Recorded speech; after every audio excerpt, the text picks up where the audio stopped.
Why I like Bottom. No, this isn't gay porn.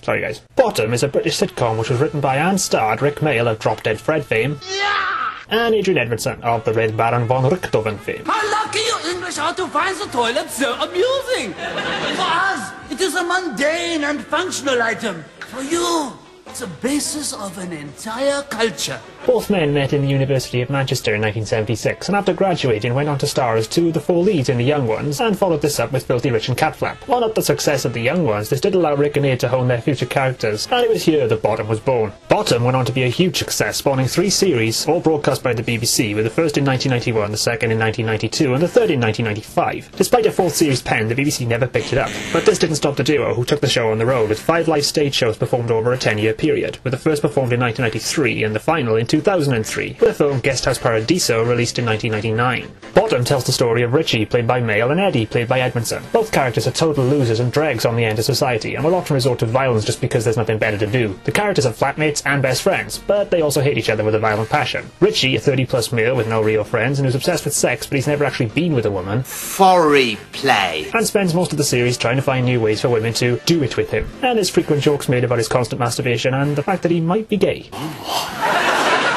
Eddie, on the other hand, has had success with women. 'Cause you've only ever had one bird, and I shagged her. And can be quite clever when motivated. However, he's often drunk and, not having a job, will rely on dough money, bleach, Old Spice, or anything with proof in it to get him through the day.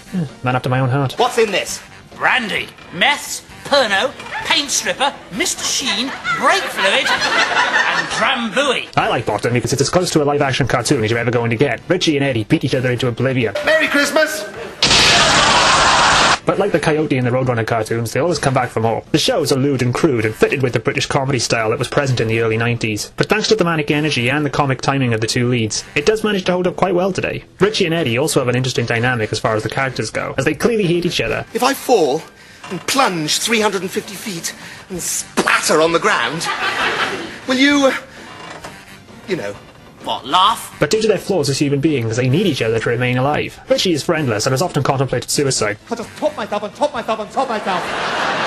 But by having Eddie around, it gives him someone to look after, which offers him a distraction and gives him something to do. Now, Richie could adopt the image of the battered wife to Eddie's drunk abuse, but thanks to the writing, you don't sympathise with the character because he's clearly such a, well, bastard. Eddie, meanwhile, if it were not for Richie's albeit tainted and questionable care, wouldn't survive a week on his own. Good evening, Your Majesty. I can see your pants from here. And thanks to their strange friendship and living arrangements, they both help each other survive, while attempting to kill each other in the process. Hey, it's a comedy. Who said it had to have logic? Have you ever watched an episode of Panda Q&A? Another memorable part of the series was the live show. These were even ruder than the TV show, as they were allowed to get away with a lot more. I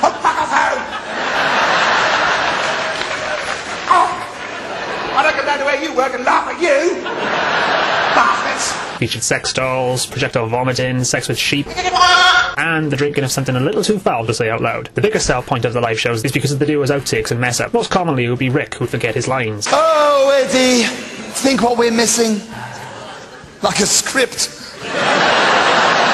And some of the ad-libs the guys would run through in an attempt to one-up the other would often bring the house down. And you could just see the amount of fun these two were having together, just being able to play off each other. While the later stage shows and the film were definitely not up to par as far as the first 3 series and the first 3 stage shows are concerned. There's no denying the laugh-out factor that these two brought to TV during their heyday. Like a lot of comedy, you're either going to love it or you're going to hate it. And with comedy having moved on several steps since the show's release, it could be easy to list the series as dated. But it's a show I never get tired of watching, thanks mainly to the childish double entendre. Do you want to be skinned alive and buggered? I'd like to see you try! And it's completely over-the-top cartoon-style violence. And that's why I like Bottom. Alan Rickman, eat your heart out. And you?